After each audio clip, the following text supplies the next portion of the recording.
আজকে অনেক মজাদার একটি রেসিপি তৈরি করব আর এইটা দেখতে পাচ্ছেন দেশি আলু আর দেশি আলু দিয়ে কিন্তু অনেক মজাদার একটি আমার পছন্দের রেসিপি তৈরি করব। তো হ্যালো এভরিওয়ান, আসসালামু আলাইকুম। যে যেখান থেকে আমার ভিডিওটি দেখছেন আশা করি আপনারা অনেক ভালো আছেন।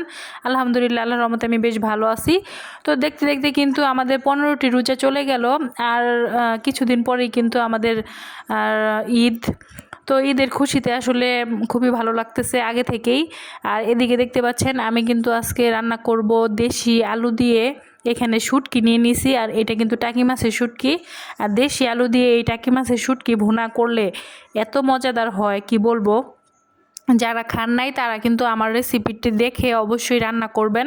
আশা করি আপনাদের কাছে অনেক ভালো লাগবে। যারা বিশেষ করে শুটকি খেতে পছন্দ করেন তারা রেসিপিটি ফলো করতে পারেন।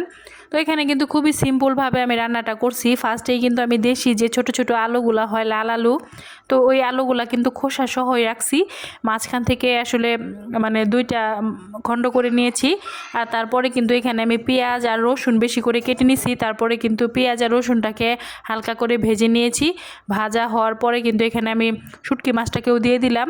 আর শুটকি মাছটাকে কিন্তু আমি খুব ভালোভাবে পরিষ্কার করে নিয়েছি গরম পানি দিয়ে। আর তারপরে কিন্তু এখন শুটকি মাছটাকেও হালকা করে ভেজে নেব যাতে করে কোনো বাজে স্মেল না আসে, কারণ শুটকি মাছে কিন্তু এমনিতেও একটু বাজে স্মেল আসে। সেজন্য কিন্তু হালকা করে ভেজে নেবেন। ভেজে নিলে কি হবে, বাজে কোনো গন্ধ আসবে না। আর এদিকে কিন্তু পেঁয়াজ আর রসুনটা কিন্তু মোটামুটি ভাজা হয়ে গিয়েছে। তো এখন কিন্তু সব কিছু দিয়ে দিব। এখানে অল্প একটু আদা জিরার পেস্ট দিব, অল্প পরিমাণে, খুবই অল্প। আর তারপরে কিন্তু হলুদ, মরিচ, লবণ, জিরা গুঁড়া, ধনিয়া গুঁড়া সব কিছু দিব। দিয়ে মানে অল্প অল্প করে আর কি, যতটুকু পরিমাণ অনুযায়ী দিয়ে তারপর অল্প একটু পানি দিব। তারপরে কিন্তু এটাকে খুব ভালোভাবে কষাবো। যত সুন্দর করে কষাবো ততই কিন্তু খেতে ভালো লাগবে। একদম লাল লাল করে কষাবো। তো যে দেখতে পাচ্ছেন একদমই কিন্তু লাল লাল করে কষানো হয়ে গিয়েছে। তো এই পর্যায়ে কিন্তু আমি আলুটাকে দিয়ে দিব।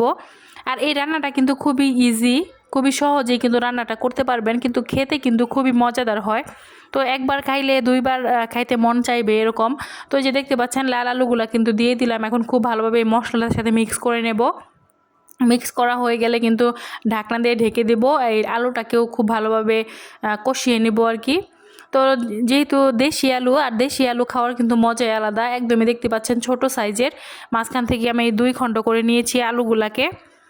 তো এইভাবেই কিন্তু আমার কাছে ভালো লাগে খেতে। অনেকে কি করে খোসাটাকে ছাড়িয়ে নেয়, তো খোসাটা ছাড়িয়ে নেওয়া কিন্তু অনেক প্রবলেম, কারণ যেই ছোট ছোট আলু এগুলো খোসা ছাড়াতে গেলে দেখা যাচ্ছে চোখই নষ্ট হয়ে যাবে।